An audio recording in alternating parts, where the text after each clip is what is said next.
বিসমিল্লাহির রহমানির রহিম।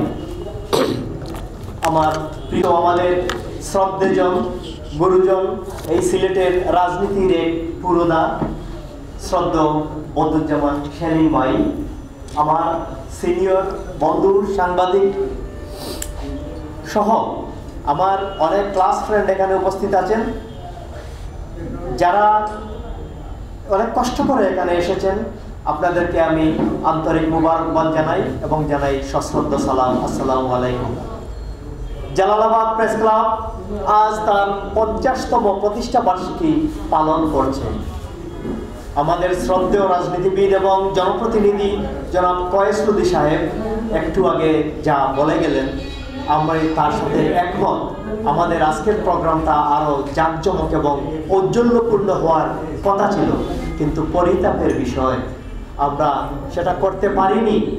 এর কারণ হচ্ছে, আপনারা জানেন, পরিবর্তিত পরিস্থিতির কারণে 5ই আগস্টের পর বাংলাদেশের বিভিন্ন জায়গা থেকে ফ্যাসিস্ট পলাতক করলেও তাদের সহযোগী, তাদের দালালরা গাঁথি মেরে কোথাও কোথাও বুক উঁচু করে প্রকাশ্যে ঘুরে বেড়াচ্ছে।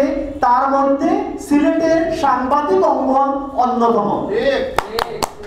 আমরা অত্যন্ত দুঃখের সাথে পরিলক্ষিত করছি, বিগত 15 বছর যারা নির্লজ্জ দালালি করেছিল এই সাংবাদিক জগতে এসে, স্বৈরাচারের দালালি করেছিল, যারা এই সাংবাদিক অঙ্গনকে কলুষিত করেছিল, যারা আইন শৃঙ্খলা রক্ষাকারী বাহিনীর নামে তথাকথিত সেই সন্ত্রাসী বাহিনীগুলোকে ছাত্র জনতার আন্দোলনের চিহ্ন দেখিয়ে দিয়েছিল, কোথায় কে লুকিয়ে আছে দেখিয়ে দিয়েছিল, তারা আজ এখনো বীর দর্পে ঘুরে বেড়াচ্ছে।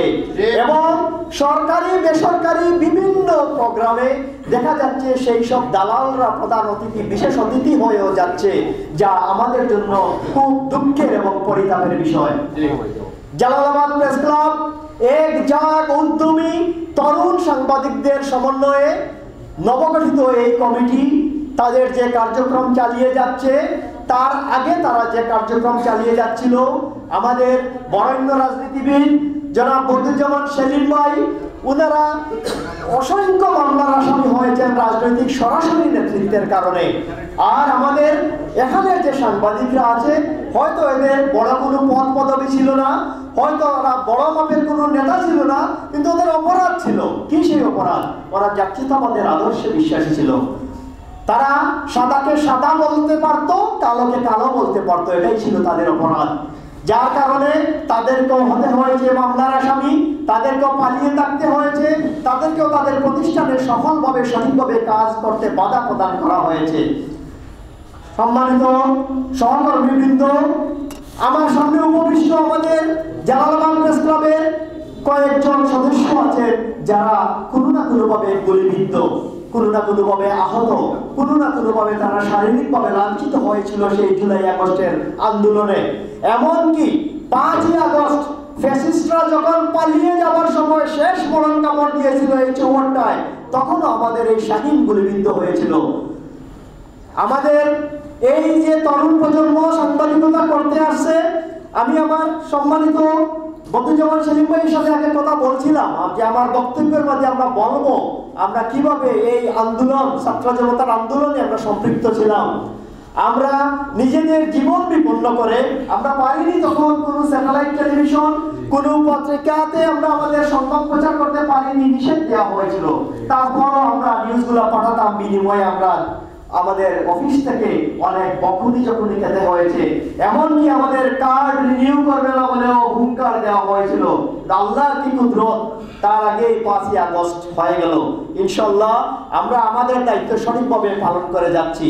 আমাদের এখানের কতিপয় সাংবাদিক আছেন যারা দিন রাত নাওয়া খাওয়া ছেড়ে এই যে ছাত্র জনতার আন্দোলনের নিউজ কভার করতো।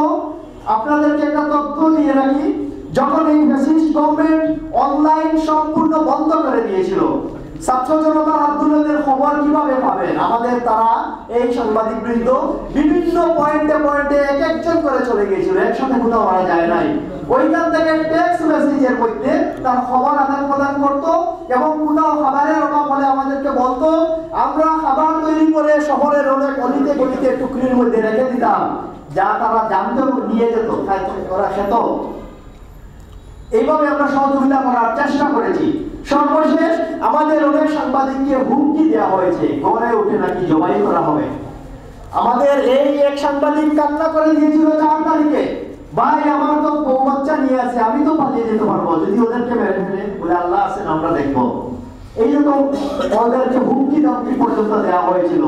আজকে এই ফ্যাসিস্টিজমের পরিবর্তন হওয়ার পরেও আমরা যখন দেখি আসলে আমরা আগের মতোই এই নিগৃহীতই রয়ে গেছি। এখন ওই ফ্যাসিস্টরা সরকারি প্রোগ্রাম, রাজনৈতিক প্রোগ্রামগুলোতে, বেসরকারি প্রোগ্রামগুলোতে তারা অতিথি হয়ে যাচ্ছে।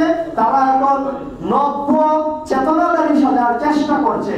আমরা এর নিন্দা জানাই এবং আমরা আমাদের অতিথিবৃন্দকে, আমাদের রাজনৈতিক ব্যক্তিবর্গকে অনুরোধ করব, দয়া করে আপনারা কোন সাংবাদিক যদি নিতেই হয়, আপনারা যারা আপনাদের রেজিমের পক্ষে ছিল, ফ্যাসিস্ট রেজিমের বিপক্ষে ছিল, সেই ধরনের সাংবাদিকদেরকে একটু খোঁজ খবর করবেন।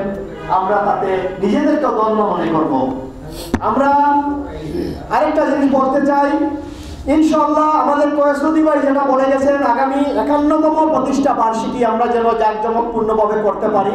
আমি আজকেই ঘোষণা দিচ্ছি, যদি আপনাদের সহযোগিতা, আপনাদের ভালোবাসা আমরা পেয়ে থাকি, আমরা এই 50 বছরের আজকে করছি প্রতিষ্ঠা বার্ষিকী, 2025-এর 22শে ডিসেম্বর করব 50 বছর পূর্তি অনুষ্ঠান এবং মহা ধুমধামে সিলেটবাসী দেখতে একটা সাংবাদিক একটা প্রেস ক্লাব কিভাবে প্রোগ্রাম করে, আমরা ইনশাআল্লাহ আপনাদেরকে সেই রকম একটি প্রোগ্রাম উপহার দিতে পারবো বলে আমি বিশ্বাস করি।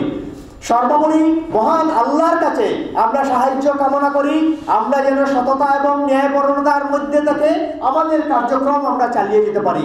আমাদের রাজনৈতিক নেতৃবৃন্দ, আপনারা আমাদের অভিভাবক, আপনারা আমাদেরকে দিক নির্দেশনা দিবেন, আপনারা আমাদেরকে সহযোগিতা করবেন। আপনাদের যে কোনো সহযোগিতা, আমাদের কোনো প্রয়োজন যদি হয়, আপনারা নির্দ্বিধায় আমাদের সাথে যোগাযোগ করবেন। আমরা আপনাদেরকে সর্বাত্মক সহযোগিতা করার আশ্বাস প্রদান করছি। আর বিশেষ কিছু না বলে আমি আজকের মতো এখানে বিদায় নিচ্ছি। ইনশাআল্লাহ আরো 1 বছর পর মহা ধুমধামের একটি অনুষ্ঠানে হয়তো আমাদের দেখা হবে, আমরা সম্মিলিত হতে পারবো আরো বড় কোনো পরিসরে। এই আশাবাদ ব্যক্ত রেখে আমার বক্তব্য এখানে শেষ করছি। খোদা হাফেজ।